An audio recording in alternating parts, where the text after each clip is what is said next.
Hello friends, welcome back to Anu tutorial. मुझे आप समस्त को पुणी थे हमारा चैनल को स्वागत जनाऊँ। आप समस्त जो भिडियोटी नहीं आसी से भिडियोटी +3 पाई संस्कृत ऑनर्स पाई। सो फ्रेंड्स, आज भिडियो देखिए आम कौन ना आज भिडियो देखा आम अभिज्ञान शाकुंतलम भिडियो। तेज आम नेक्स्ट क्वेश्चन देखा।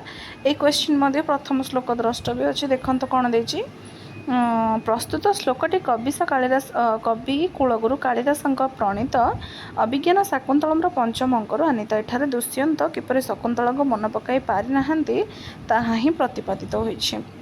प्रसंग हूँ शकुंतला कण्व आश्रम विदाय नहीं सांगर्भ सारवत और माता गौतमी जाई पदार्पण करले हस्तिनापुर सम्राट चंद्रवंशावतंस दुष्यंतर प्रासाद। राजा अनुमति क्रमे समस्ते प्रवेश करते प्रसादर अंतराल को।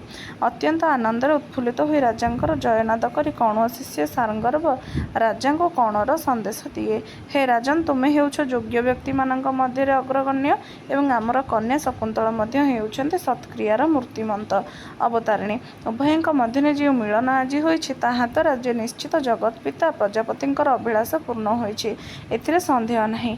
तेणु सादर ग्रहण कर तुमर से भगवत प्रदत्ता प्राणप्रिय शकुंतला को।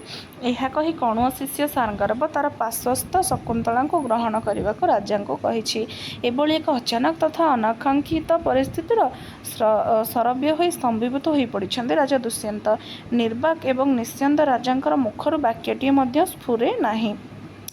मनरे तांकर अनेक प्रश्नवाचीर समाहार, किए शकुंतला किए कण्व एवं केउठी से एमानंकर पुणी मिलन, एसबू निश्चय कौन है सब निश्चय आश्चर्य। से सब कथा शुणिक आश्चर्य जिते मन पकड़े राजा किसी भी मन ना।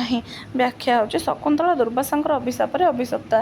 तेणु राजा दुष्यंत जे जिते मन पकड़े शकुंतला सहित होता मिलनर गोटे स्मृति मन पड़े ना। तेणु से बा किपरि सहजरे ग्रहण करें अन्य एक स्त्री को।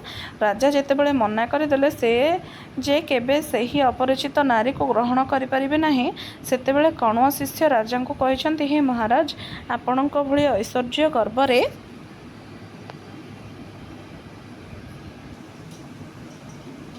गर्वित व्यक्तिंकर एहीपरि विकार विभ्रांत घटी थाए। माता गौतमी राजा वक्तव्य शुणा पर कहते जे मु टिके शकुंतलार ओढ़णा खोली दिए, तापर जाई तुमे ताकू चिन्हि पारियो। माता गौतमी राजा सम्मुख तार ओढ़णा खोली दियंते।